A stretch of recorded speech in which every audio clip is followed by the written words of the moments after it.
So good afternoon. Welcome to the Forest and Economy Public Policies session. I hope you had a good lunch and not too much, so you can be aware of this session, which will be for sure, we'll have very interesting subjects. I will start by presenting our keynote speakers and the roundtable speakers. Our keynote speaker will be Professor Jelle Beagel. Dr. Jelle Beagel is an associate professor based at the Forest and Nature Conservation Policy Group at Wageningen University in the Netherlands. His expertise is on the politics of forest and nature governance, employing political discourse analysis as a research method. Jelle carries out research on global forest and biodiversity governance, sustainable landscapes governance, zero deforestation commitments, and political and emotional responses to wildfires. He's active in several international and national collaborative projects that aim to understand how global governance structures interact with local practices and local experiences, and how such interactions shape forest and nature conservation across the globe. Jelle teaches multiple courses on political and social theory of forest and nature conservation, and is the coordinator of the special master track on sustainable development diplomacy. Then, for our roundtable that will be here with me, we will have remotely President Felipe González. President Felipe González is one of the key political figures in the history of Spain in the second half of the 20th century. A major figure in the democratic transition process, he was the third president of the government of Spain from the restoration at the end of the 70s, and is the longest standing holder of the post of president, covering for parliament in a total of 13.5 years. The modernization of Spain and its full integration into the European concert took place during his years in office. At the end of 2016, he launched the Felipe González Foundation, with the aim of making his documentary archive available to all citizens, in addition to organizing and supporting activities and projects that contribute to equal opportunities and offer tools to face the challenges of the 21st century as a society. One example of these activities is the series of debates on wildfires held in Spain, in which Mr. González has been engaged, the so-called mega wildfires from chaos to opportunity. Presidente, bienvenido, muchas gracias por estar en esta sesión. Afterwards, we will have, on my left-hand side, Mrs. Maria do Céu Antunes, the Minister of Agriculture of Portugal. She has a degree in biochemistry from the Faculty of Sciences and Technology of Coimbra, and a postgraduate degree in quality management and food safety. She was mayor of the city of Abrantes for 10 years and chaired the International Council of the Intermunicipal Community of the Médio Tejo region. Between 2015 and 2019, she was president of the District Commission for Civil Protection, and before becoming Minister of Agriculture, she was Secretary of State for Regional Development of the Portuguese government. Finally, on my left-hand side, Mr. Ismail Belén. Mr. Ismail is Vice Chair Rapporteur of the United Nations Forum on Forests, UNFF, on behalf of the Western European and others group of countries, and also Chief Inspector in the General Directorate of Forests of the Ministry of Environmental and Forest of Turkey. He is also President of the Association of People Caring for the Future, President of the International Platform of the Association for Nature and Forestry, Plan 4, Advisor for Foreign Affairs for the Chamber of Forest Engineers of Turkey, and member of the Board of Trustees of Turkish World Parliamentary Foundation, and member of the Green Turkey Forests Association. My name is Pedro Lencar, and I will be the chair of this session. We have a small change in the program. We will start with a video by Mr. Frans Timmermans, Vice President of the European Commission. Mr. Timmermans it was not possible for him to come to the conference, but he kindly sent us a video with a speech, with a communication to the public of this conference. So we will start with this video from Mr. Frans Timmermans. Good morning, everyone. Wildfires are an increasingly growing threat. They destroy our forests and nature, they destroy the livelihoods that depend on it, and they bring tremendous suffering and even death to us humans.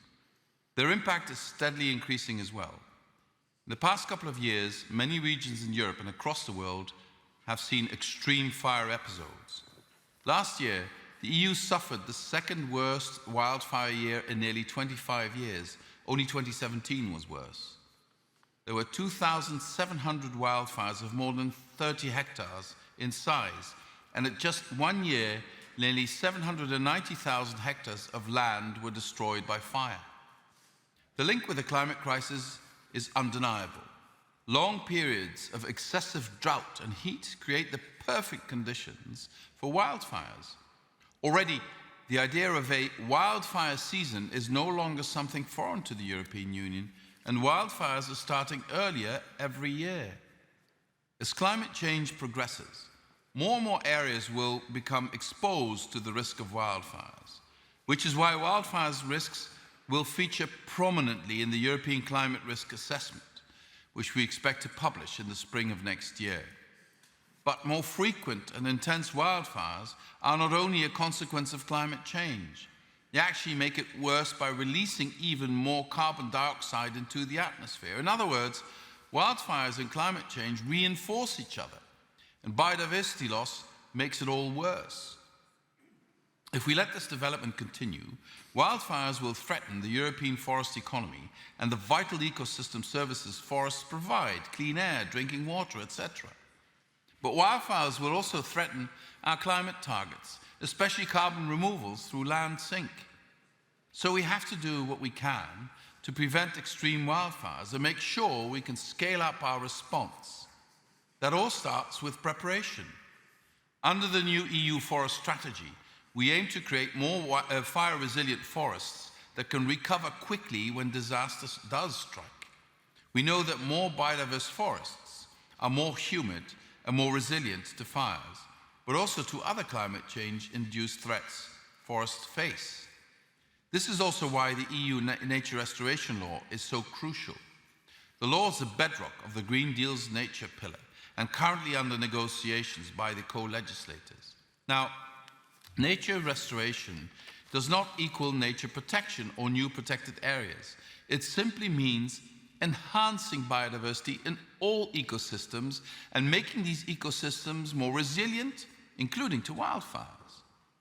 The more biodiverse a forest, the stronger and more adaptable it is. Monoculture forests and forests where all the trees are of the same age are much more prone to wildfires and other disturbances. Similarly, healthy, biodiverse soils are much better at capturing and holding on to rainwater if and when it falls. Moving forward, it's essential to have a structure, composition and use of forests, woodlands and other landscapes that lessen the risks of wildfires. The Landscape Fire Governance Framework that's announced at your conference sets out important principles on how this can be done. At the EU side, the Commission is working on the implementation of the Wildfire Prevention Action Plan and on a proposal regarding forest monitoring and data collection, because we want to improve the knowledge available. We're also working on our response capacity. In 2023, we plan to double airborne firefighting capabilities under the Union Civil Protection Mechanism. Globally, we're also supporting preparedness, for example, through the Global Wildfire Information System. This is a unique tool under our Copernicus satellite programs. It supports fire management and disaster risk reduction with a specific focus on Latin America and the Caribbean, and on supporting the conservation, restoration, and sustainable use of Amazon forests. As the climate crisis intensifies, we will need to redouble our efforts to create more biodiverse and fire-resilient nature in Europe, but also globally. We're now in the month of May, and the summer in the Northern Hemisphere will soon put our preparations for this year to the test. I do hope it doesn't, but I know that we should expect it to. So let us learn from previous wildfires and keep improving our response and prevention. With that, I wish you very good deliberations and look forward to seeing the results. Okay, thank you very much, Mr. Frans Timmermans. Now I would give the floor to the Minister of Agriculture to talk to us about this public policies application.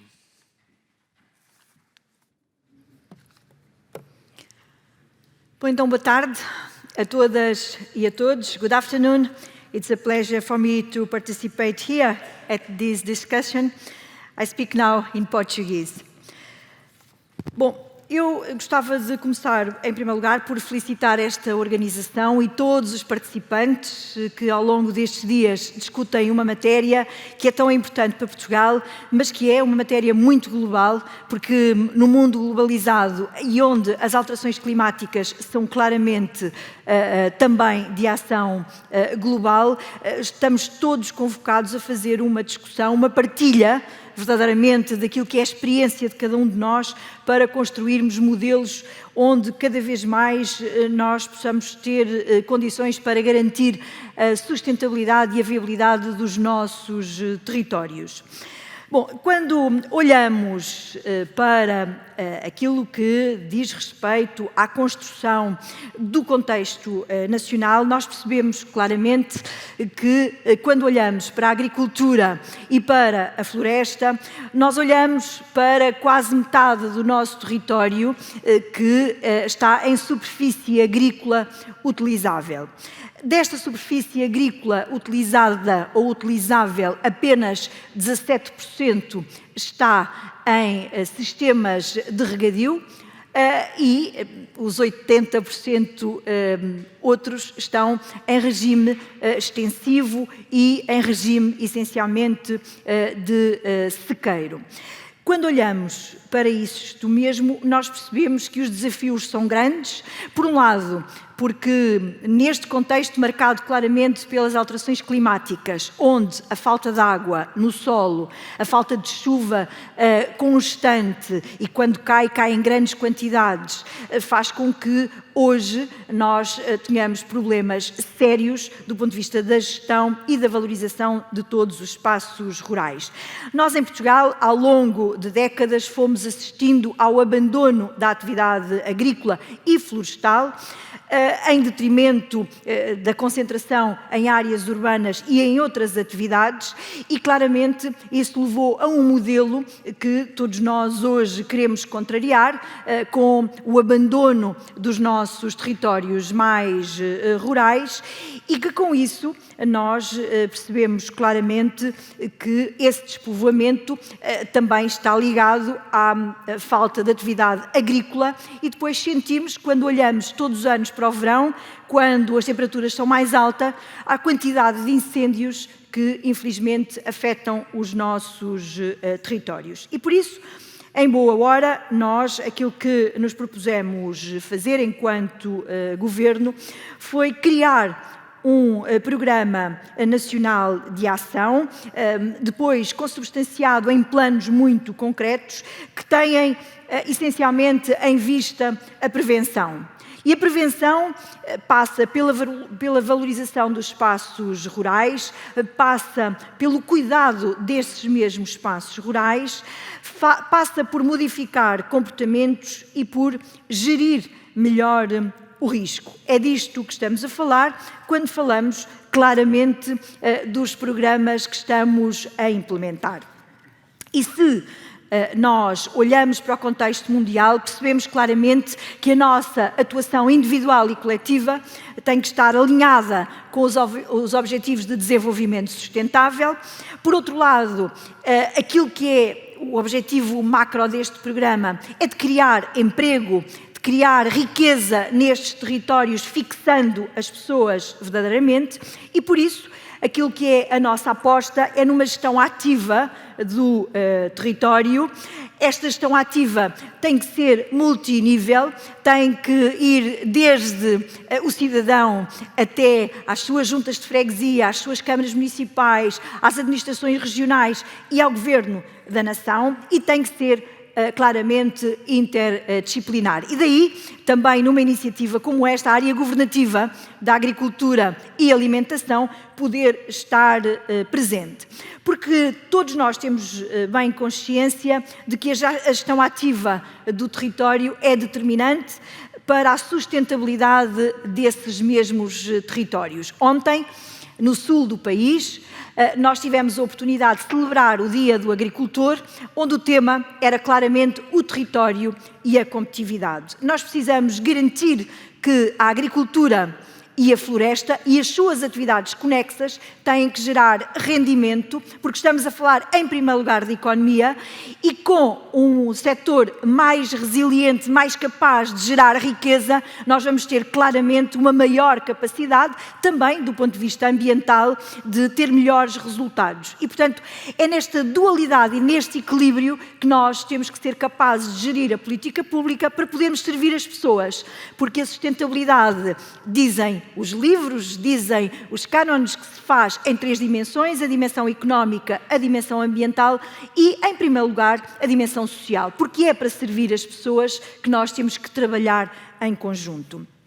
Contrariando a tendência de despovoamento, contrariando o abandono da atividade agrícola, e agora centrando mais naquilo que diz respeito à minha área governativa, nós estamos muito implicados em criar condições, nomeadamente para a reconversão de áreas agrícolas abandonadas. Quando nós olhamos para o mapa de Portugal, por lapso, podia ter trazido e não trouxe, porque podemos comparar, por exemplo, dentro do mapa de Portugal, se sobrepusermos onde é que há atividade agrícola, onde é que há incêndios e onde é que os apoios à produção estão concentrados, nós percebemos que claramente os nossos territórios vulneráveis têm menos atividade agrícola, têm menos apoios e têm mais incêndios. E, portanto, nós temos que contrariar isto mesmo, e dou-vos um exemplo. Num dos territórios que ardeu em 2017, hoje, pela primeira vez, está a instalar uma vinha para fazer o corte na paisagem, para fazer um mosaico de paisagem, para que a floresta, quando for reabilitada, possa ter uma cultura que sirva de tampão a fenómenos que nós sabemos que acontecem, para além dos incêndios, como, por exemplo, a erosão. E, por isso, nós olhamos para o mapa de Portugal, olhamos para a diversidade fisiográfica e vemos que temos sistemas naturais de grande valor, mas de grande sensibilidade, e que nós temos que valorizar. O montado, mais a sul, os lameiros, mais a norte, os baldios, também mais a norte, onde, nomeadamente nas bordaduras de floresta, no caso dos lameiros, dentro dos baldios, dentro do montado, fazendo coabitar aquilo que é floresta com o pastoreio extensivo, nós queremos criar as melhores condições para a valorização económica e ambiental deste nosso património. Por outro lado, há pouco já falei sobre o mosaico agroflorestal para a descontinuidade da floresta, porque entendemos mesmo que esta é uma das formas mais eficientes de poder fazer esta gestão ativa do território. Há pouco ouvíamos o vídeo que o comissário Timmermans aqui nos deixava, com quem tive a oportunidade de trabalhar de forma muito direta para a reforma da política agrícola comum, onde, claramente, esta reforma que agora estamos a implementar não só em Portugal, mas também na Europa, nos outros Estados-membros, que, dirão alguns, podíamos ter ido mais longe do ponto de vista ambiental, mas esta é a maior reforma verdadeiramente que conseguimos fazer em 30 anos, onde, claramente, nós queremos que o rendimento seja associado a práticas que cada vez mais valorizem a dimensão do uso eficiente dos recursos. Por isso mesmo, o plano estratégico da PAC, que estamos a implementar em Portugal, aposta numa gestão ativa do território, tendo por base uma agricultura e uma floresta inovadora e sustentável. Por isso mesmo, nós estamos a promover a igualdade entre agricultores e entre regiões, nomeadamente no acesso aos apoios. Recordo aquilo que disse ainda há pouco, que há uma parte do nosso território que não tem acesso aos apoios diretos à produção, porque não tem direitos, porque não tem histórico, coisa que, por exemplo, já este ano de 2022 nós abrimos por uma decisão do Governo aos territórios vulneráveis e tivemos mais quase 6.000 agricultores que nunca tiveram apoio à produção e que pela primeira vez o conseguiram fazer. Estamos a falar de 35.000 hectares de território que vão poder acrescentar valor à sua produção, porque a par das medidas de investimento a que têm acesso, têm também um apoio ao rendimento, de maneira a estabilizar esse mesmo rendimento e para poderem continuar a investir. Depois, a inovação. Nós, quando olhamos para a inovação na agricultura, percebemos bem que aquilo que temos todos para fazer é melhores práticas, tendo por base a ciência, a tecnologia, para podermos produzir mais gastando menos, porque só assim é que verdadeiramente vamos conseguir não só garantir o desenvolvimento ambiental, mas também promover a competitividade do setor. E por isso mesmo o investimento é muito centrado neste ciclo de investimento em poder majorar pequenos investimentos, em pequenas explorações, que são a maioria da nossa superfície agrícola útil, mas depois também dar instrumentos que nos permitam ter no nosso território os agricultores e os produtores florestais a terem acesso à tecnologia, à informação, ao conhecimento, para o colocarem ao serviço de todo o ecossistema. Por isso mesmo, estamos a valorizar as raças autóctones para ocuparem as nossas áreas de produção extensiva em sintonia com a floresta e com as nossas áreas sensíveis. São as raças mais bem adaptadas ao nosso clima e às nossas condições e por isso temos mesmo que as estimular, assim como as culturas permanentes tradicionais. Ainda no ano passado abrimos um aviso específico para alfarrobeiras no Algarve, ou sotos, ou outro tipo de espécies aqui mais a norte.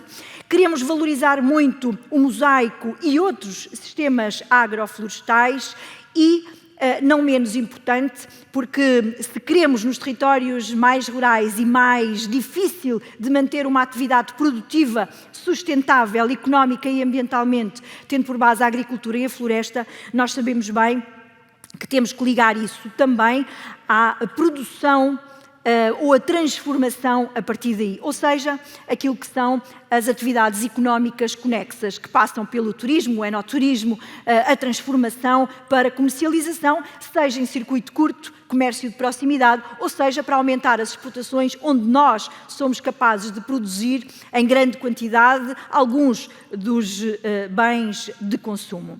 Quero voltar ao pastoreio, porque o pastoreio é para nós um determinante para o próximo ciclo e este ciclo que estamos agora a viver. Por um lado, porque nos permitem fazer uma gestão de coberto vegetal muito mais eficiente. Por outro lado, porque nos permite fazer uma fertilização orgânica desses mesmos espaços e desses solos.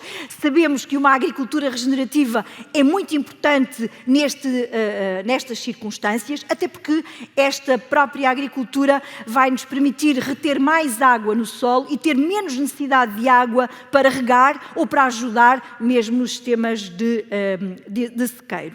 E por isso, nós queremos muito que o pastoreio e o pastoreio associado aos sistemas extensivos que sejam complementares de outras culturas e de outras formas de produção mais rentáveis, como é o caso da vinha ou de pomares. E, portanto, sempre associando o pastoreio a sistemas agroflorestais e com os chamados sistemas agro-silvopastoris, onde, volto a frisar, aqueles que são dominantes do nosso território, os lameiros, também os baldios e o montado. Esta reforma e este plano que agora nós estamos a implementar da política agrícola comum, alicerçado neste que é o primeiro projeto desde há 60 anos esta parte, que foi criado no pós-guerra para produzir alimentos em quantidade e em qualidade, já na altura, no pós-Segunda Guerra, que tinha uma Europa muito pobre e sem alimentos para se chegar a todos. De novo, voltamos a esse ponto, num ponto diferente, onde temos que garantir a autonomia estratégica do ponto de vista alimentar. E por isso, os apoios que vamos dar ao setor agrícola e florestal passam muito pelo apoio ao rendimento, com apoio ao investimento, mas assente numa transição ecológica, uma transição verde e uma transição digital. As duas têm que andar a par para podermos ter um melhor desempenho ambiental, que está plasmado no Green Deal, que nós subscrevemos, que possamos ter uma produção mais sustentável para dar corpo ao Farm to Fork, que também subscrevemos, e para termos uma agricultura e uma floresta mais competitiva, assente no rendimento. Por isso, e para concluir, quero dizer que em Portugal e na agricultura e alimentação assumimos um conjunto de 5 metas ambiciosas, tendo por base uma agenda de inovação para a década.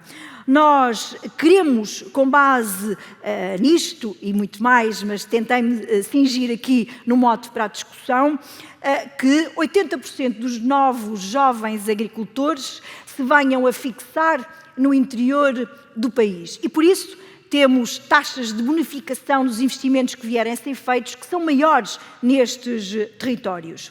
Por outro lado, nós queremos que mais de metade da superfície agrícola útil em Portugal possa estar em modo de produção sustentável, seja em modo de agricultura biológica, produção integrada, agricultura regenerativa, sempre associada também aos sistemas agroflorestais que nos permitam consubstanciar isto mesmo.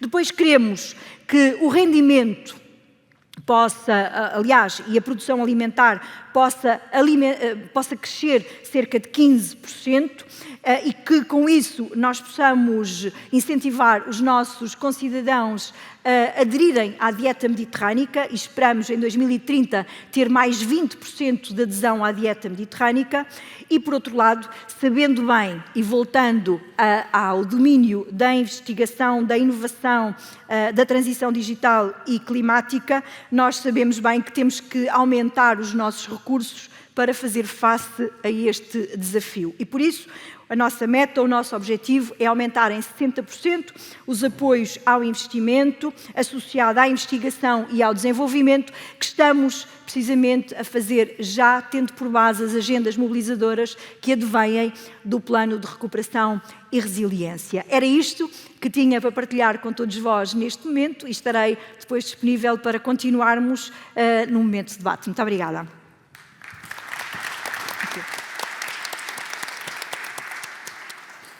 Thank you very much, Minister. I would now ask Professor Beagel, our keynote speaker, to make his presentation.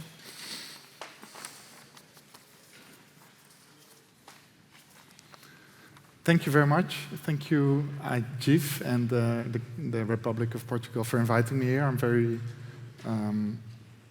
honored to speak here in this panel. And today, in around 15 minutes, I want to share some experiences from forest and nature governance. My group in Wageningen, where I work, has been studying global forest governance for more or less 30 years, and I hope that I can provide some insights that are also relevant for wildfire or wildland fire governance. So I'll start a bit with emphasizing the need for a governance framework for wildfires from a forest governance perspective, specifically focusing on one part that I know something about, which is not fire suppression, but that is changing landscape use and management practices. I will then continue to say a bit about, highlight a few lessons from global forest governance, namely how to connect the global to the local level, how to translate policy objectives into practice, and how to produce and use diverse knowledges, which I think is important.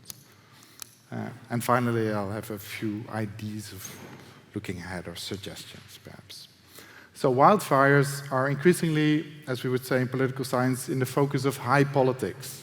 Politics that are in the media, that our elected officials are very much aware of. Sometimes this is very positive, as I have learned over the last few days in Portugal, where the 2017 wildfires really created a strong impetus to change governance. Sometimes it stays more in the realm of media because we know President Trump mostly from his advocacy of raking the forest, which I think is meant well as taking out the forest fuel, but It was the cause of some jokes on Twitter. A Twitter fight between President Macron of France and President Bolsonaro at the time of Brazil about the Amazon burning. And President Macron made it a topic of the G7 in 2019 in Biarritz. But also closer to home, the Netherlands.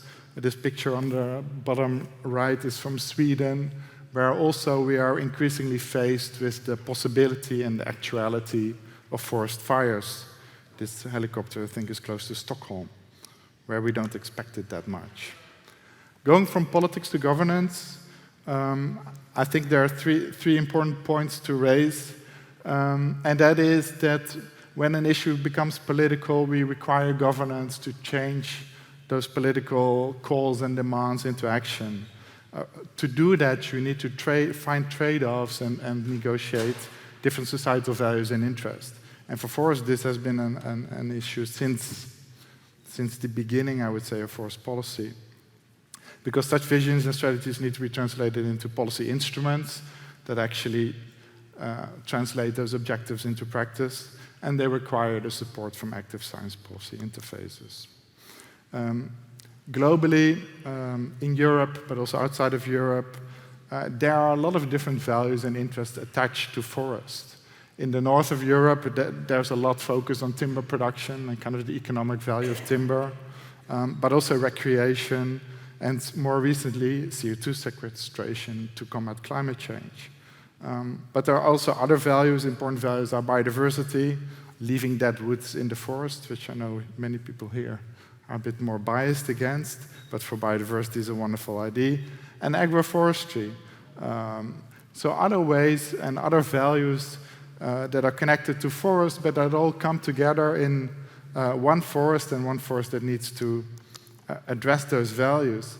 What we then see from recent research for example, Europe's forest, is that there's a kind of a disconnect between the societal values we connect to forest and the income that local forest owners make from forest. Because especially in the EU, but I suspect elsewhere as well, income for local forest owners highly depends on timber production and other kind of provisioning forest ecosystem services, whereas societal values, more of the general public, point to recreation and nature conservation as key policy aims.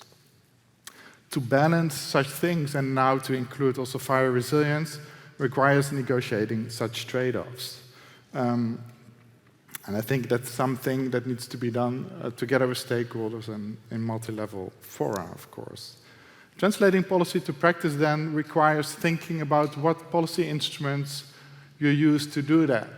So very often, especially in the past when I just started studying forest policy, most forest ecologists, people concerned about loss of forests, for example, would point to the law. Well, we need our governments, we need the law to stop deforestation.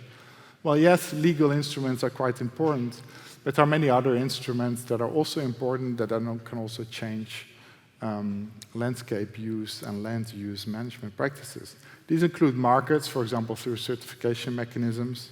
They include subsidies, and they also include direct action by governments simply by executing policy programs. So legal instruments are at the basis of land use management, but it's important to note that they can also impede change. For example, in the Netherlands, if you own a forest, it's difficult to turn it into an agroforest or a food forest because you're not allowed to produce food on that forest. Certification and market-based instruments then sometimes are criticized for being limited in scope. They only address 10 or 20% of the forest of a country, but they do have, and they are one of the few actually instruments that have been shown clear impacts on management practices. So these are important to include. Subsidy schemes then, I think is very important, and we heard this more in this conference, need to be context-specific in order to be able to compete with other income strategies. So if you have a subsidy scheme that's kind of a blanket scheme for the whole of Europe, most likely it will only work in certain spaces, and in other spaces those subsidies are simply lost. Whereas if you tweak them to specific contexts, you can indeed change the behavior of local landowners, which is here what I think I'm talking about. Then finally, governments implementing new policy programs directly can be very effective, but it also requires institutional, sometimes cultural change. For example, creating a whole new agency, which takes a lot of political will. Third, when we think about translating that political issue to governance, it's about bridging science and society. And I heard someone, I think yesterday or the day before, say, just producing more and more information doesn't necessarily change practices. I thought that was a very good observation, because indeed, when we think of the relation between science and policy as very traditional in a linear model where scientists, like myself, but mostly then natural scientists producing knowledge that is then used by policymakers, often something goes wrong in the translation. So if you want to have policymakers, managers on all kind of levels really use scientific knowledge, you need to kind of weave that knowledge and science together. This is called co-production. And basically it means that knowledge production and use are entwined. Now, we often like the linear model of science-policy interfaces because it keeps scientists' objectives, but we also know that this is more and more a problem in our times where we have these major societal challenges such as climate change, but also biodiversity loss and extreme wildfires. What we have seen, and what also my research group has seen, is that co-production stimulates knowledge uptake much more than a linear model, and it stimulates the inclusion of other types of knowledges, such as indigenous knowledge, but also local knowledge held, for example, by local forest managers that are also not always included in national forest strategies and so on. The last 10 minutes I want to say a bit about lessons from global forest policy. Because when we talk about biodiversity or climate change, we often refer back to the conventions of 1992. But for the forest community, 1992 was a big failure because they wanted to have a forest convention and they didn't make it. We only got the forest principles. And basically the reason why we didn't have a forest convention is the same reason that I was discussing in this panel today. It was the difficulty to overcome the balance between the economic value of forest and the more environmental issues created to it.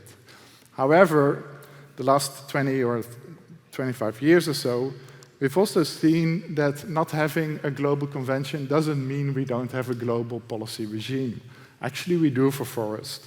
There are the global forest goals, there are REDD+ mechanisms and carbon credits, there is certification schemes, FSC but also PEFC, that actually get a large part of the world's forest. And we have other programs that are voluntary, such as the Sustainable Development Goals, the Paris Climate Agreement.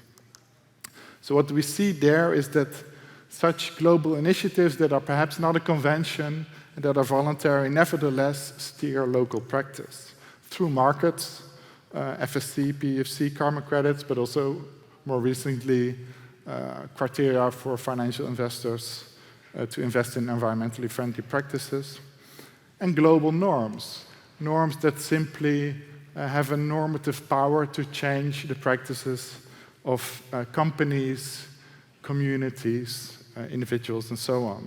Community forestry is a very good example.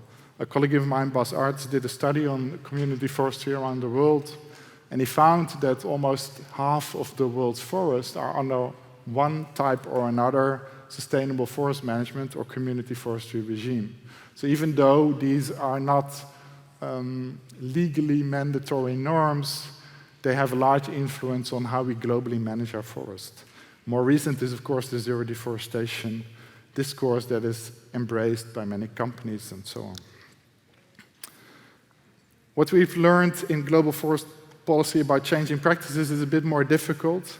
How do we change practices such as cattle ranching to more forest-friendly practices such as agroforestry?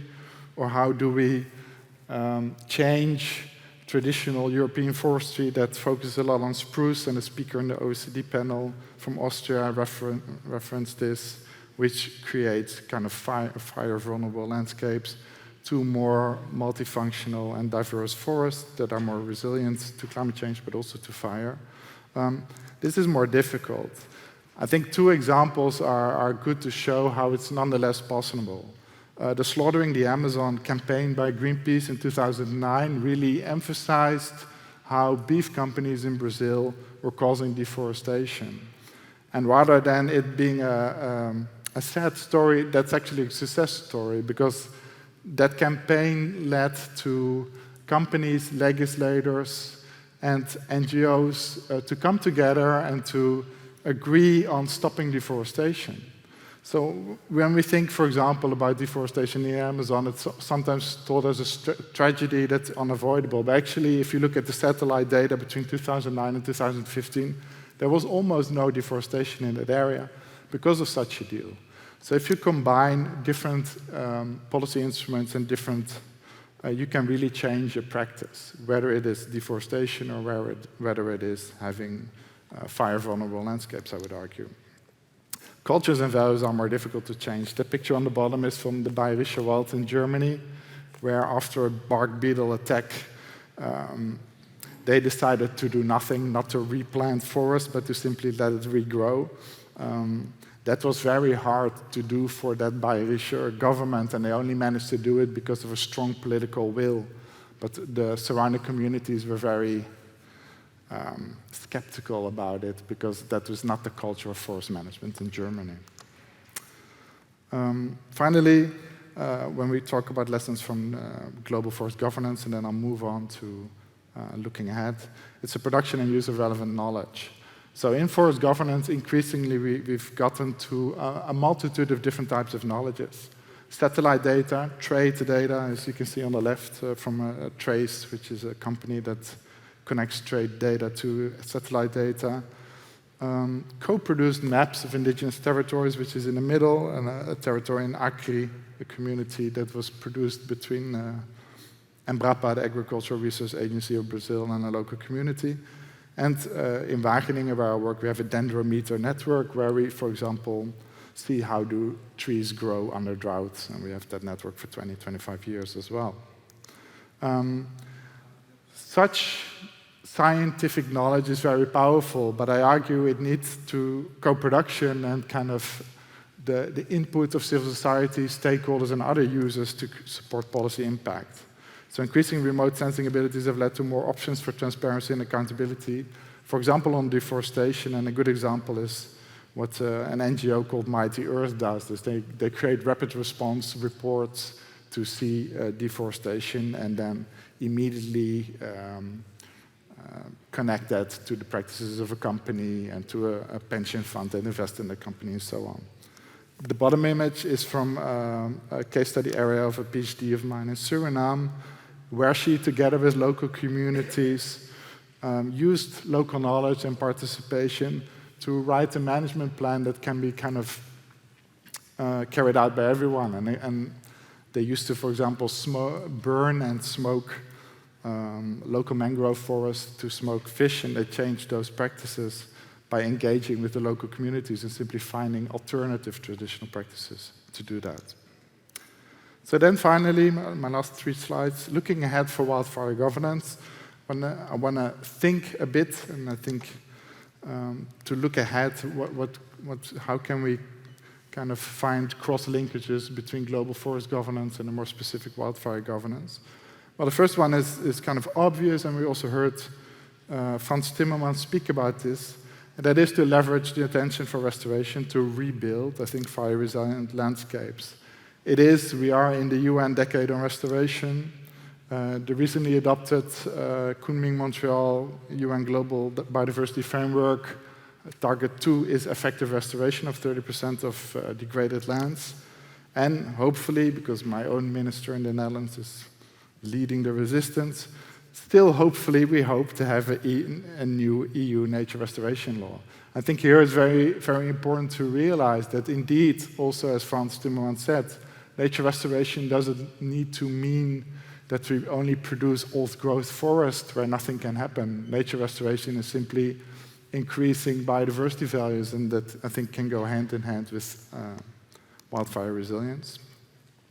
Second, I would argue it's a good idea to connect as the fire community to enthusiasm for nature-based solutions and to become nature positive. Large companies such as IKEA, Gucci, many companies, and I went to that biodiversity summit in Montreal, they were all there, are very keen and eager to make nature positive pledges and to do something about becoming nature positive. I think connecting nature positive to fire resilience is not very difficult. Also, and I've been advising our own government pension funds in the Netherlands on this, financial institutions are exploring investment opportunities in nature-based solutions. And actually they find that there are not enough investment opportunities, so now they are spending money on creating those investment, or at least supporting those investment opportunities themselves. So I think there's a lot of a big market there where financial flows can be directed towards fire-resilient landscapes. Nature-based solutions, finally, are key to the EU Green Deal. To end, I think it's important to make fire smart an integral part of being climate smart. I think probably countries like Portugal and Greece and Turkey already know that. But when I talk to my colleagues in the Netherlands, they don't. So we speak a lot about climate smart forestry, and we are producing toolkits of climate smart forestry that forest owners or forest managers can use to kind of adapt their forest to a changing climate. But I think fire resilience can be and should be included more explicitly in such effort to build a knowledge base. And I know it's done to a certain level, but it could be done better. And how I think policymakers can make researchers more aware of this, but also vice versa. Thank you.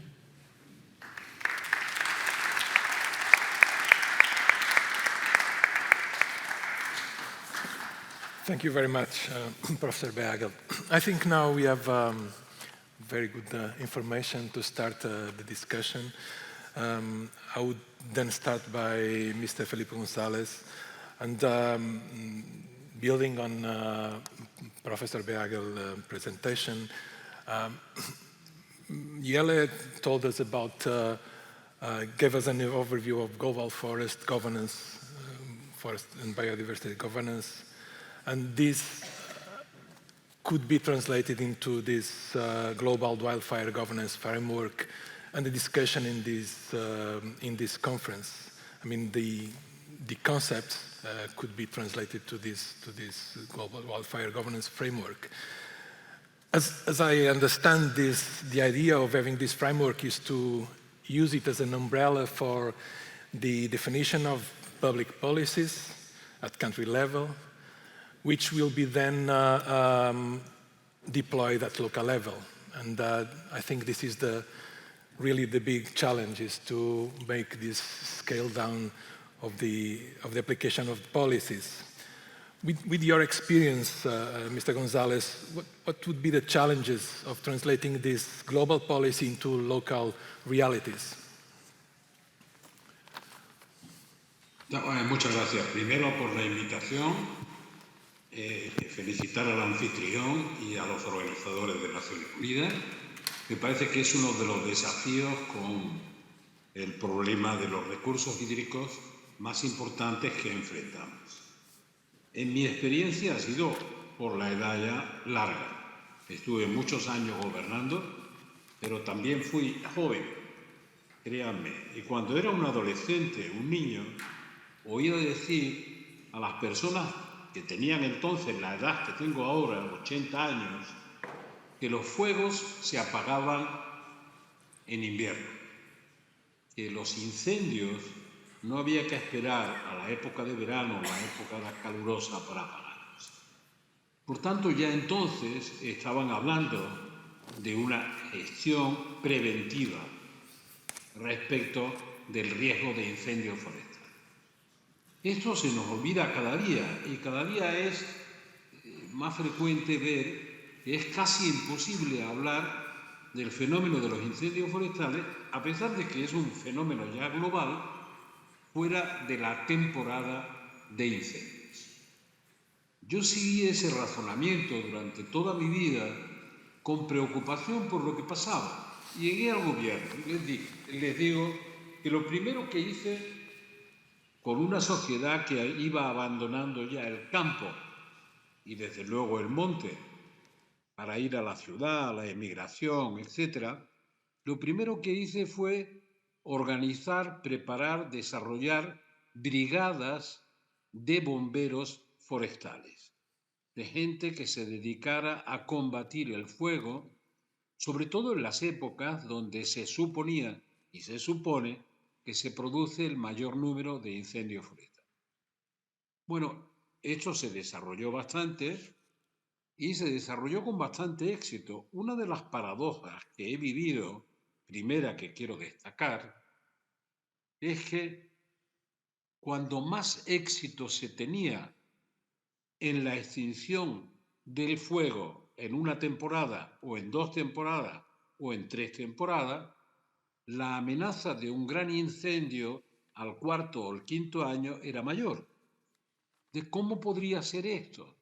Y la razón era tan elemental que la teníamos delante de los ojos.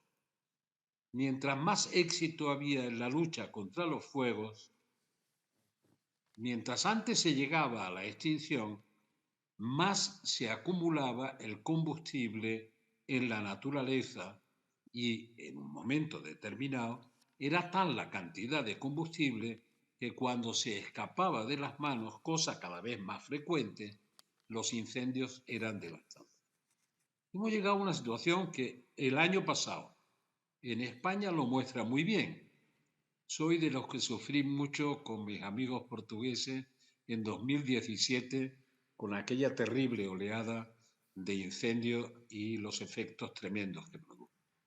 Pero el propio año pasado en España hubo, digamos, detectados oficialmente 10.000 incendios. Naturalmente algunos eran de 2 hectáreas, de media hectárea, de 10, de 20 hectáreas, por tanto, digamos, no significativos. Y había una veintena de ellos, 20 de 10.000, que eran grandes incendios. Y esos grandes incendios en España nos dieron un gran disgusto. Pusieron a todo el mundo a pensar qué es lo que nos está pasando, porque parecía que España entera, país mediterráneo y por tanto país acostumbrado a los incendios forestales, que España entera estaba ardiendo. Solo el 2% de los incendios detectados, es decir, contabilizados oficialmente, produjeron el 97% de la destrucción forestal. Por tanto, estamos ante un fenómeno verdaderamente espectacular. Son pocos incendios forestales que producen una gran devastación. Y me dicen los expertos, tanto expertos en la lucha contra el fuego como científicos, algo que, digo, siempre choca y siempre sorprende, que estamos en la 6ª generación de incendios. En una generación de incendios cuya magnitud, cuya virulencia es de tal naturaleza que es imposible llegar a extinguirlos. Me dicen, me precisan. Hablo de mi experiencia personal, pero hablo como portavoz de otros. A partir de una determinada acumulación de ese combustible en la naturaleza, por eso la discusión sobre si hay que dejar todos los árboles muertos en la naturaleza, todo el sotobosque, etc., es una discusión interesante porque tiene sus limitaciones. Pero a partir de una determinada acumulación de combustible, digamos por hectáreas, para entendernos a nivel internacional, en el suelo, el incendio tiene, como es natural, despliega una cantidad de energía que supera los 1.000 grados de temperatura, los 1.100 grados de temperatura. A partir de esa cantidad de temperatura, es imposible que con los medios técnicos mejores del mundo, California es un ejemplo de despliegue técnico extraordinario en la lucha contra incendios, ni con los mejores medios técnicos se logra apagar el fuego, porque ni siquiera el agua, por mucha que se eche, toca la superficie, llega a tocar el fuego. se evapora antes de llegar. Entonces, cuando decimos que el incendio nos ganó, que ya no hay manera de pararlo. Bien, aquí se han mezclado muchos factores. En toda la experiencia vivida y mi propuesta ya en California hace 3 años de políticas públicas era una propuesta de políticas públicas de prevención. De prevención. Es decir, más vale prevenir que curar. Eso quiere decir que hay que descuidar los medios de lucha contra el fuego. Recuerdo a los amigos suecos cuando en el 17 se encontraron, se ha repetido, hoy mientras hablamos se está repitiendo en Canadá, se encontraron que 20 días después del deshielo se había producido un incendio en 30.000 hectáreas de pinos.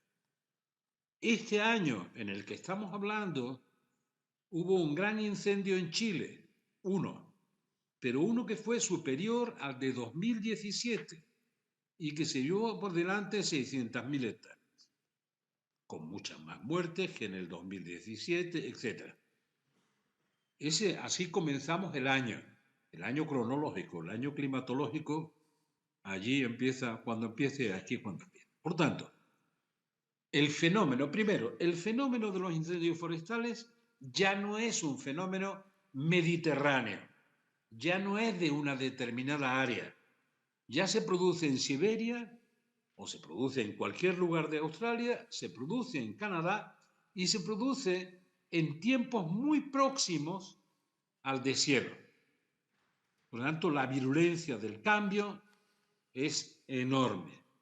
Cuando hemos estudiado este tema intentando descargarlo de una ideologización previa, hemos llegado a una sola conclusión.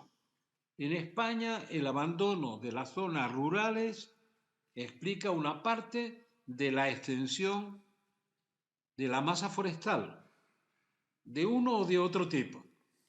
Y es lógico, llegamos a tener 52-53% del territorio es masa forestal.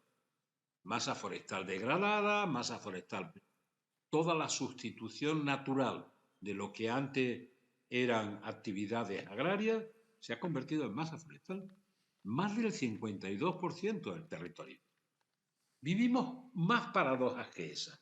Hemos protegido en España sucesivamente muchas áreas forestales. Y la idea inicial de la protección es separar al ser humano al que hacía las tareas tradicionales del territorio. Y se nos olvida que lo que tenemos, lo que ha perdurado, es la herencia de lo que hicieron los anteriores. Esos que me decían que los incendios se apagan en invierno. ¿Y qué hacían? La gente vivía en el monte. Vivía en el monte, pero no vivía defendiéndose del monte, sino gestionando su relación con el monte. Del monte sacaban la energía para comer, la energía para calentar el agua, la energía para calentarse ellos mismos. Del monte sacaban la manera de vivir. Eran o pequeños agricultores, que lo eran siempre, aunque fueran ganaderos, tenían que tener un pequeño espacio de agricultura que creaba una especie de lo que llamamos ahora mosaico, pero que obviamente hace 50, 60, 70 años nadie pensaba en esos términos. Pero lo creaban y se defendían y se protegían del fuego. En este momento en España estamos viviendo un fuego anticipado donde ya se produjo, o muy cerca de donde se produjo el año pasado, uno importante, en una zona como las Urdes.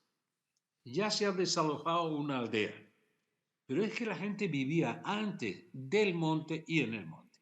Por tanto, me extendería mucho. Yo no soy un experto ni pretendo serlo. Solo tengo la experiencia vivida. Y la verdad es que me importa cada vez más conocer cuál es la opinión de la ciencia y lo hago. Y de los expertos en la lucha contra incendios y lo hago. Por tanto, lo hago y lo practico porque la curiosidad, en el mejor sentido de la palabra, me acompaña siempre. Yo quería exponer algunas conclusiones de mi experiencia. Primero, las políticas de prevención son tan importantes o más importantes que las propias políticas de lucha contra el fuego. Que si la Unión Europea decide invertir, oía a Timmermans hace un ratito, decide invertir en mejorar los medios de extinción, bienvenida sea la decisión.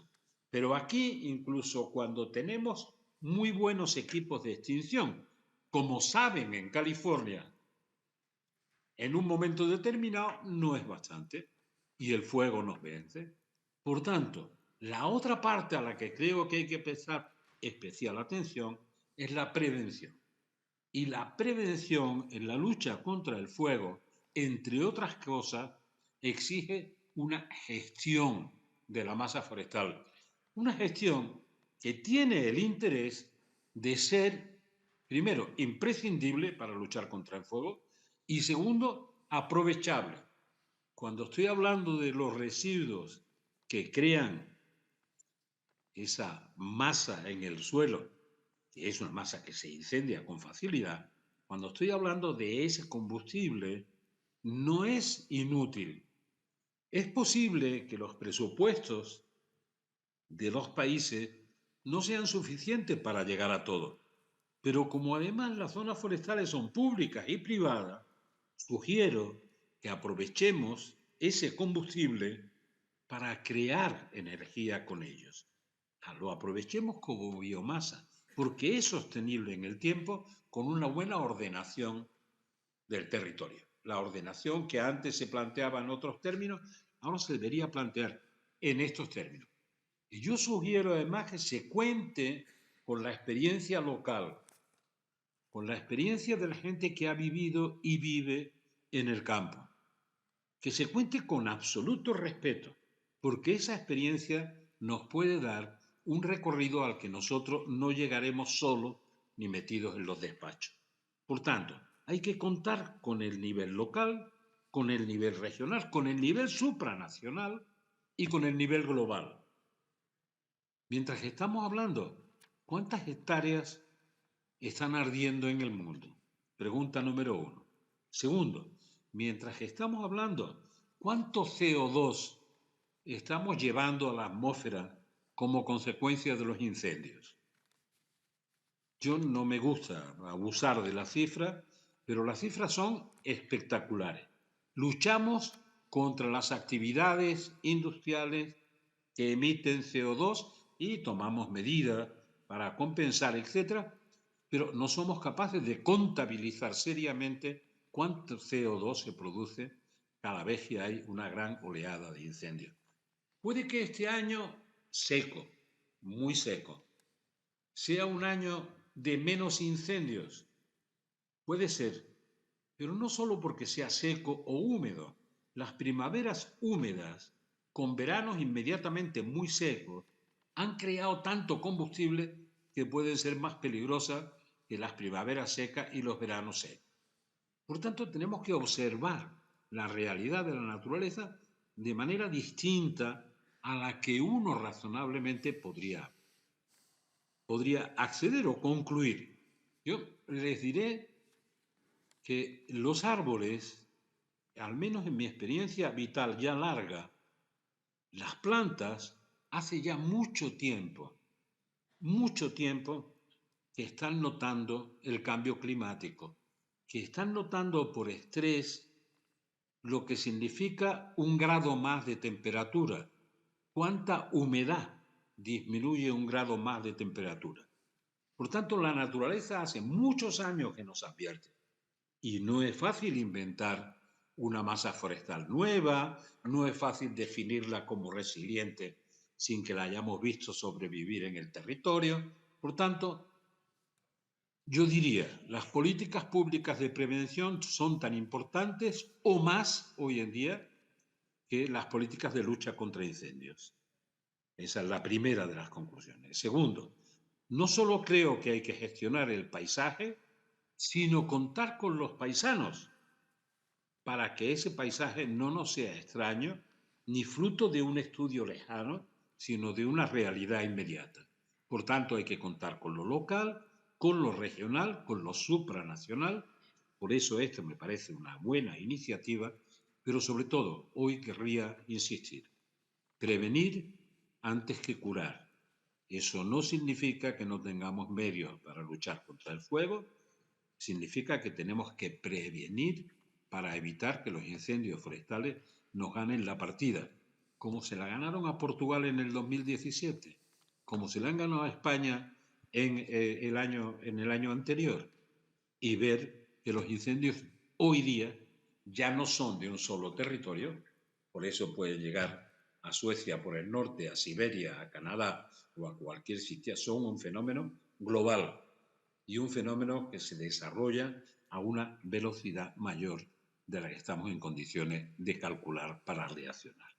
Por eso pido reacciones rápidas, tener en cuenta a los científicos, tener en cuenta a los agricultores, tener en cuenta a los ganaderos, tenerlos en cuenta para hablar con ellos, aprender de ellos y, si es posible, compartir con ellos algunas innovaciones que eviten incendios forestales. Muchas gracias.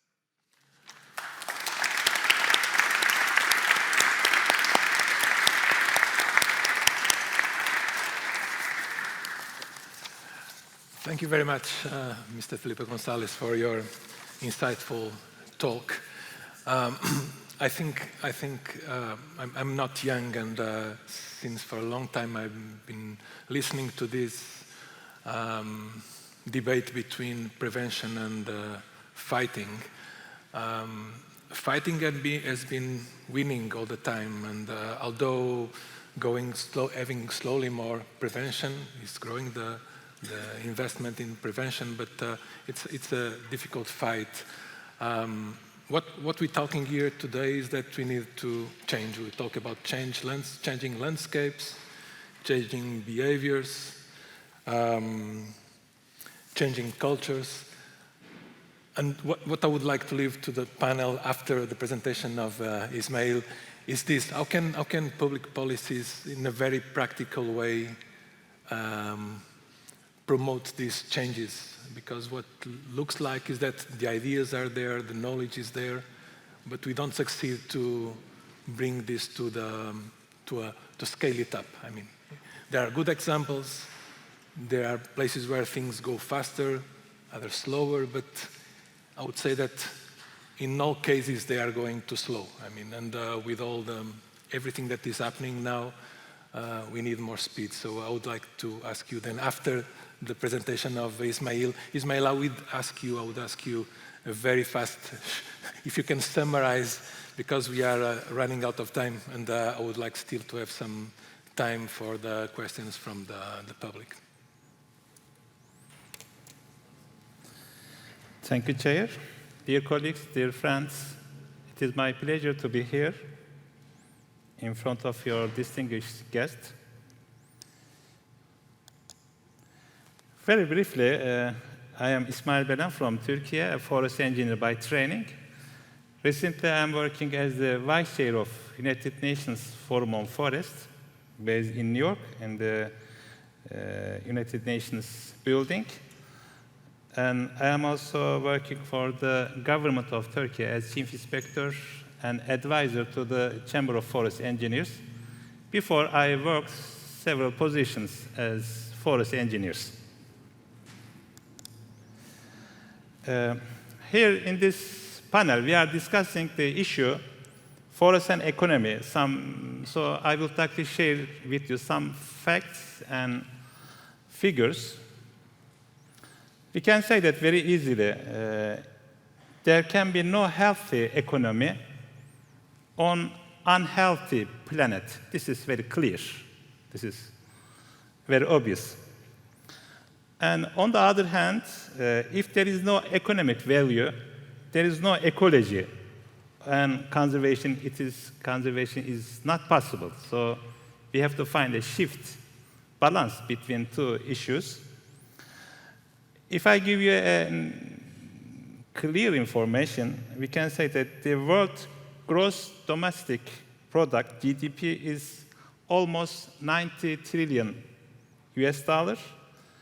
They depends on moderately or highly on ecosystem services.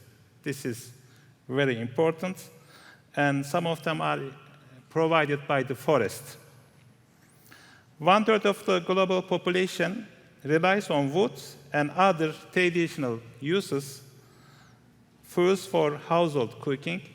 So, in general, 80% of the people, poor people, live in the rural area. So we can say that, as the Madam Minister explained, if we would like to have global development agenda, we should protect our people, we should support them. This is very important. Here I would like to share some best examples from around the world, which are very relevant to public policies. I'm not sure if you have someone from Chile.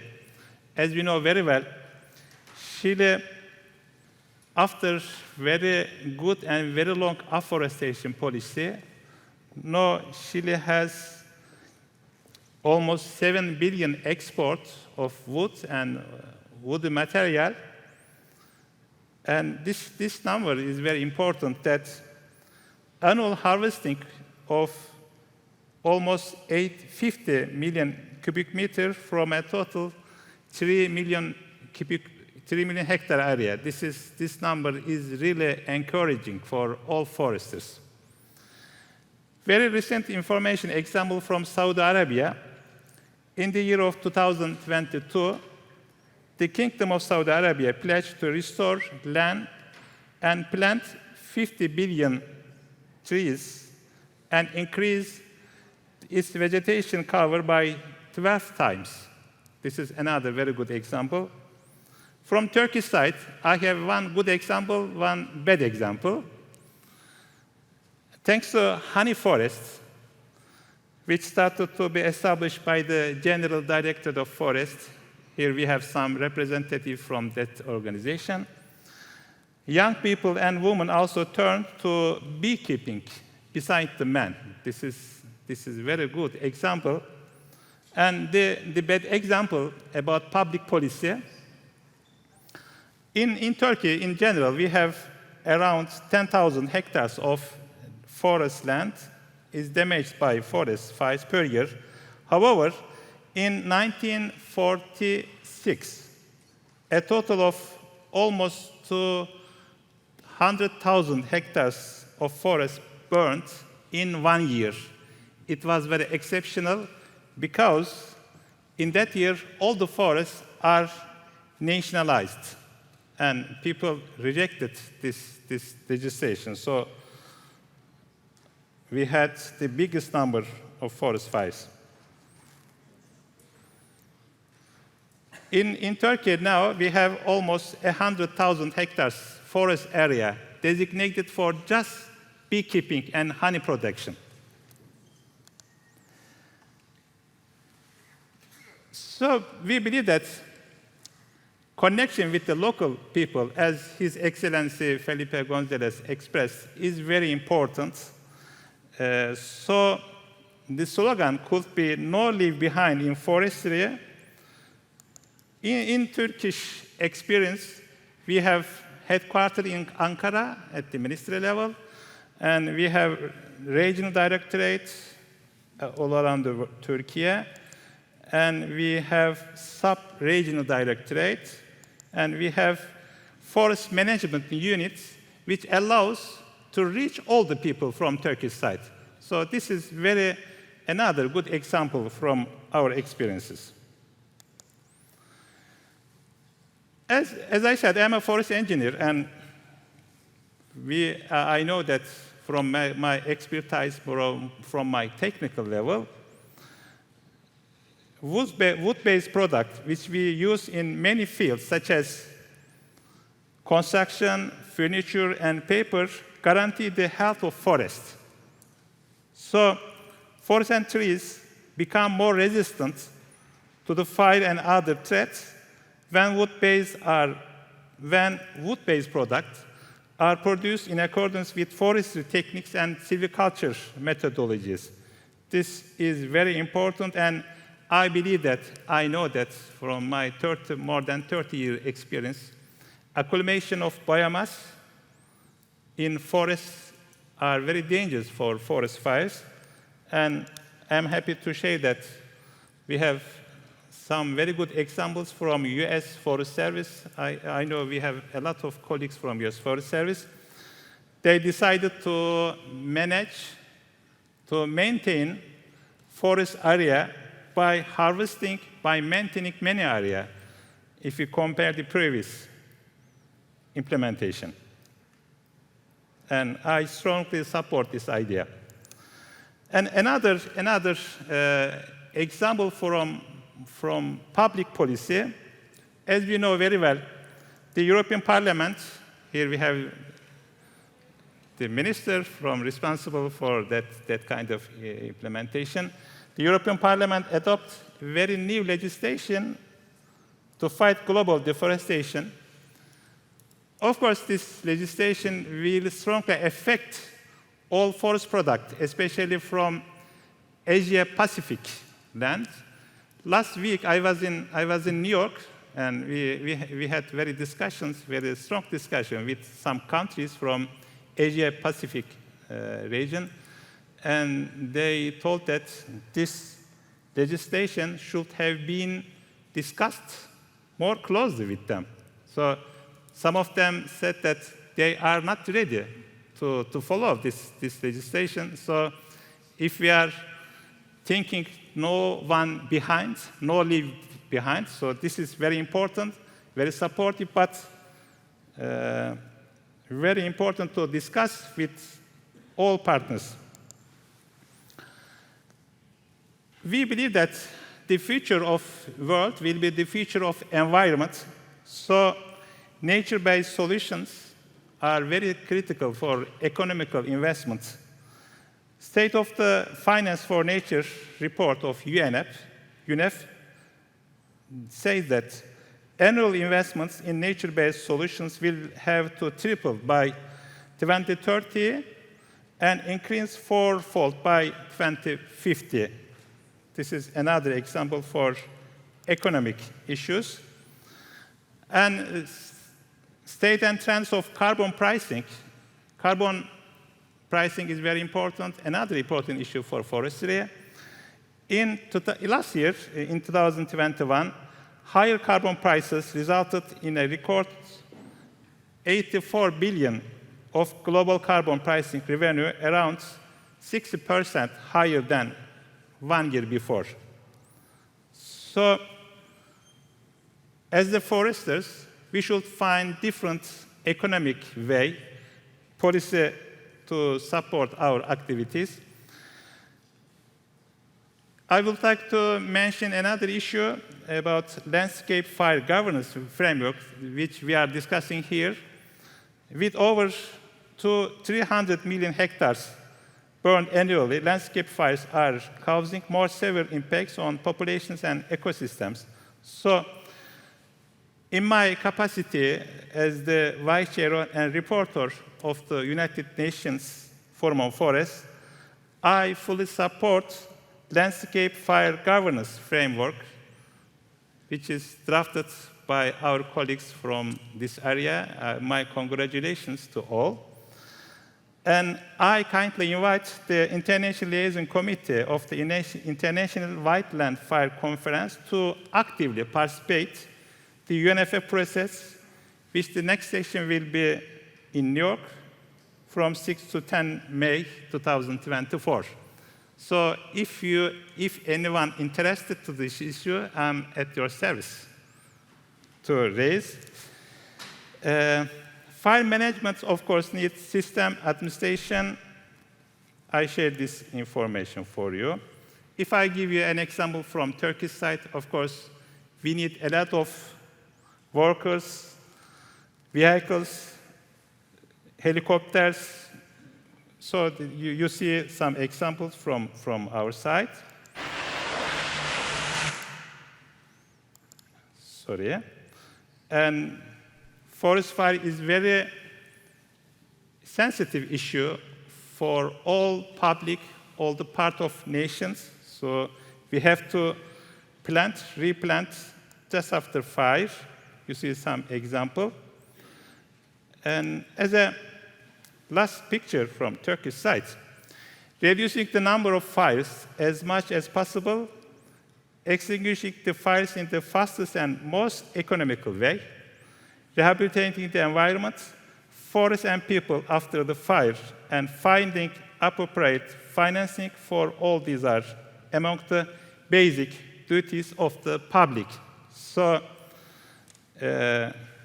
if you have time, as a citizen of Turkey, I would like to invite you to Turkey to come and let's have a tea when you have time. My congratulations again for hosting this very important event.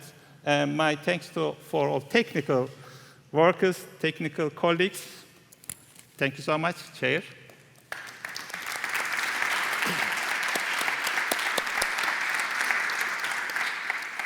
Thank you, Ismail.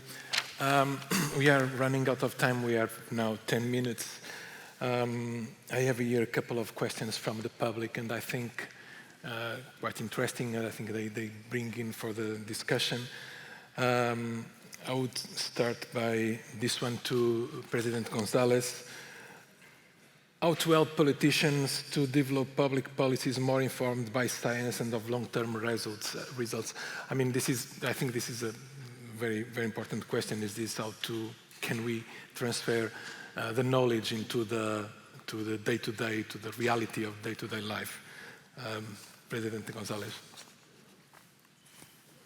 Bueno, es una pregunta interesante. Mirá, en la medida en que vivimos un fenómeno mundial, disminuye el crédito frente a la política, incluso frente a los medios de comunicación, y aumenta el crédito que se da a la ciencia, a los científicos. Vivimos una era en la que, digamos, nos fiamos más de la ciencia que... eso significa que la ciencia es unidimensional, que solo hay un criterio. No, hay un gran debate científico también, y uno podría acogerse a cualquiera de las posiciones que se respaldan en el conocimiento científico. Eso es lo difícil. Pero los políticos en general, la política cada vez es más inmediata en la producción de decisiones y atravesada por la influencia de las redes sociales, que por definición son muy rápidas, en el proceso de toma de decisiones. Por tanto, deberán comprender que lo que antes decía de que uno no se acuerda en invierno de que en verano arderá el monte, porque ya no es noticia. ¿En qué noticiario o en qué debate se va a hablar de los incendios que ocurrieron hace un año o hace 10 meses? Cuando ya no es noticia, como nos cuesta llegar hasta la última milla para enfrentar problemas, la última milla es el ser humano, el que vive al lado del monte o dentro del monte, o es cultivador o es ganadero.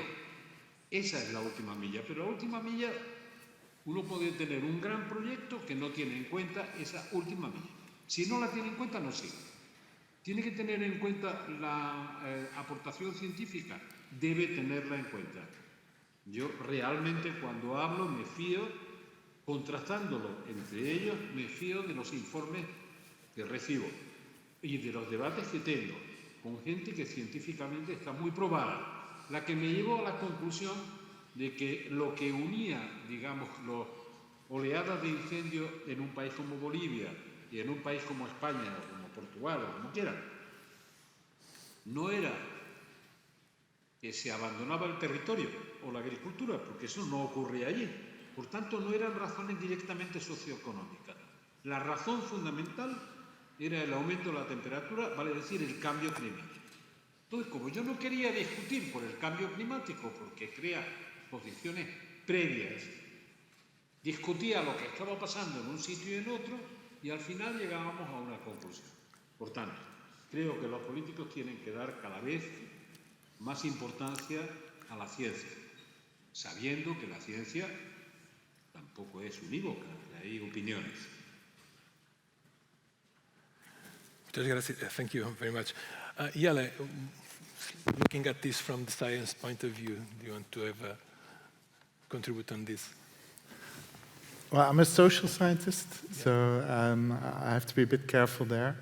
I think it's very important, and maybe it's also echoing what President Gonzalez said, is that it's very important to recognize the value of natural science and the value of the increased kind of monitoring techniques we have, and we can see that also at the exhibitions downstairs to track forest fires, to track drought, and so on.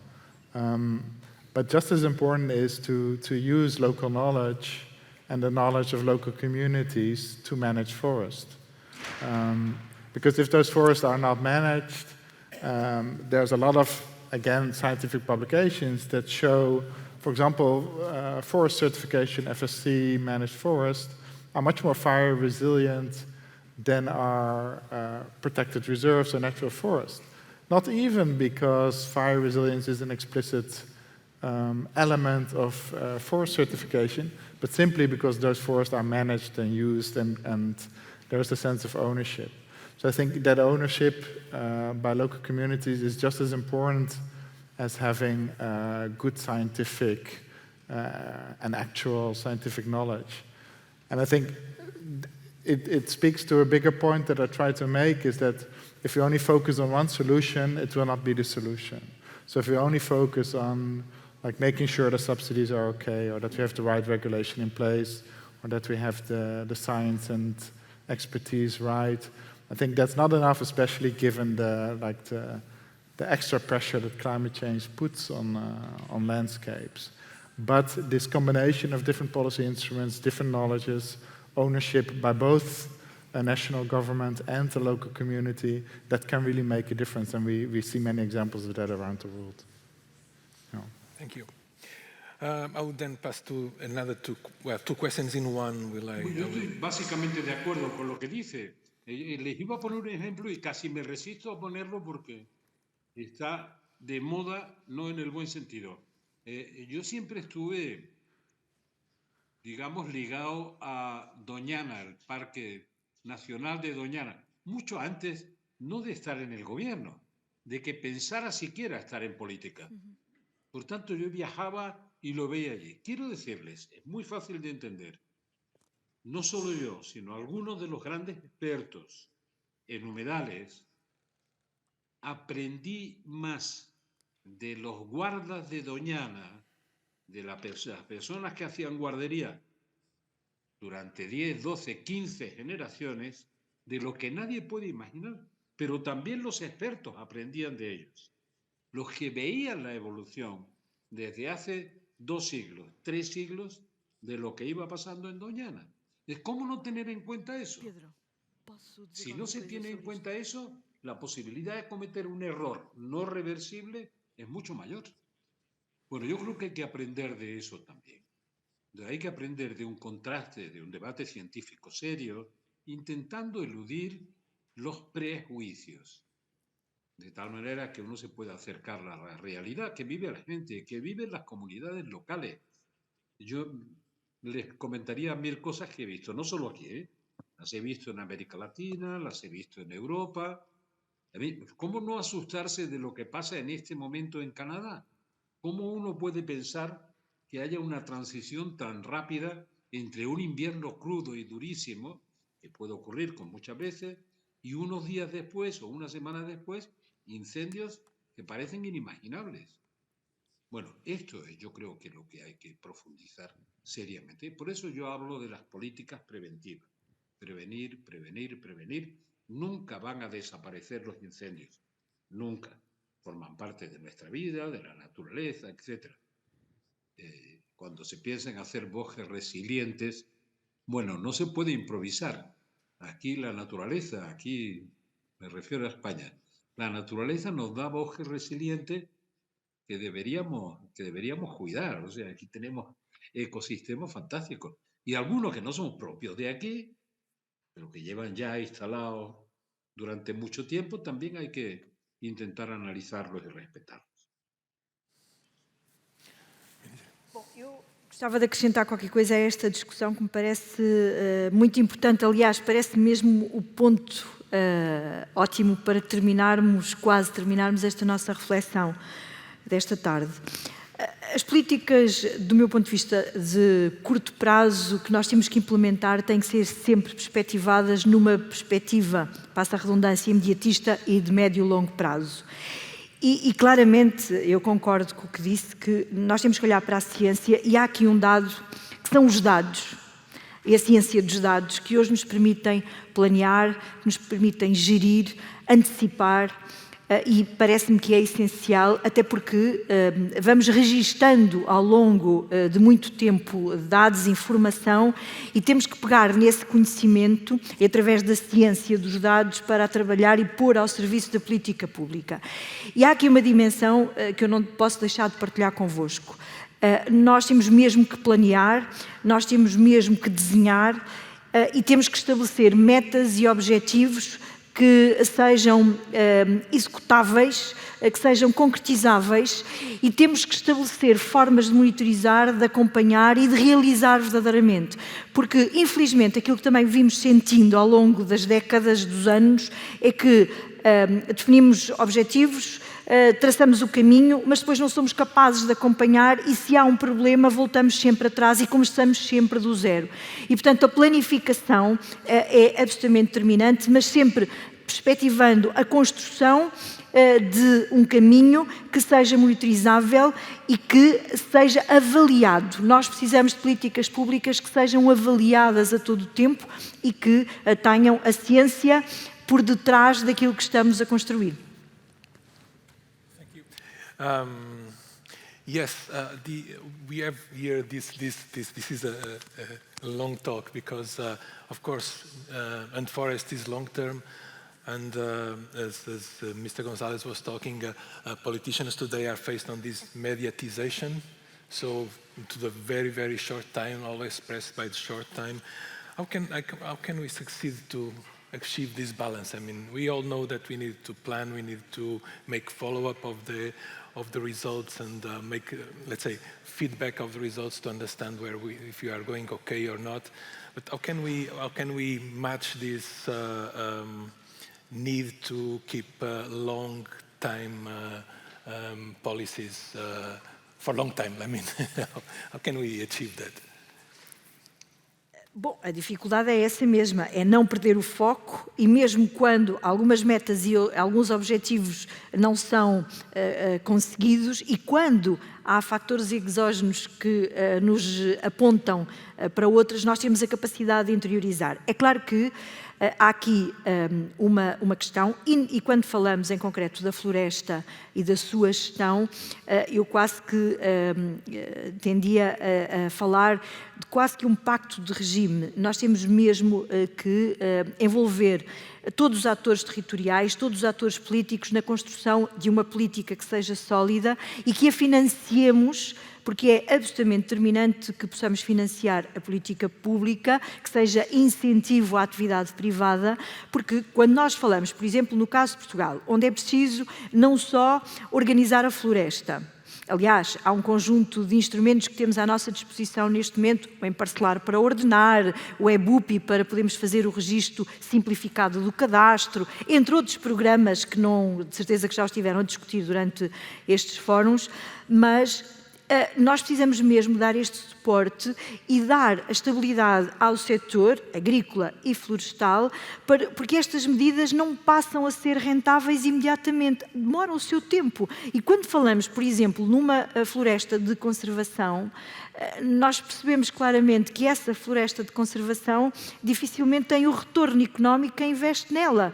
E neste momento aquilo que está a ser desenhado, por exemplo, ao nível dos créditos de carbono, é absolutamente determinante para podermos ter políticas de longo prazo que sustentem tudo aquilo que é necessário para termos um planeta mais saudável e que, com isso, nós possamos também acrescentar outras políticas que sejam mais rentáveis. Nós temos, na agricultura, nós temos absoluta consciência de que há dois tipos de agricultura. Há uma agricultura mais intensiva no uso dos recursos, sejam eles quais forem, para produzir mais com menos e em menos território, menos espaço cultivável. Mas sabemos que nós precisamos ter uma agricultura mais extensiva, menos profissionalizada, mas que ainda assim o conhecimento e a tecnologia têm que lhe ser o suporte para podermos claramente balancear uma mais competitiva e outra de maior valor acrescentado para as comunidades e é neste justo equilíbrio que nós temos que ser capazes de fazer esta projeção para o futuro. Thank you. Yes, we are now running out of time, and unfortunately I will have to close the session. But in fact, and in the case, for instance, in the case of our territory, where in many cases we have to start basically from scratch to redo everything from the beginning. In fact, we need long term. I mean, we need long term. We need the perseverance. We need the investment for all the time, not for the beginning. We need lasting policies, and I hope this global wildfire governance framework is a first step or a strong step to succeed on that. That gives us this, I think, this pact of regime that we were talking about, which is very, very important in order to be able to deploy these public policies. I thank you all very much. Thank you, Mr. President Felipe González. Thank you very much for your insightful and interesting presentation. Thank you all for your presence, and we are finished. Thank you very much.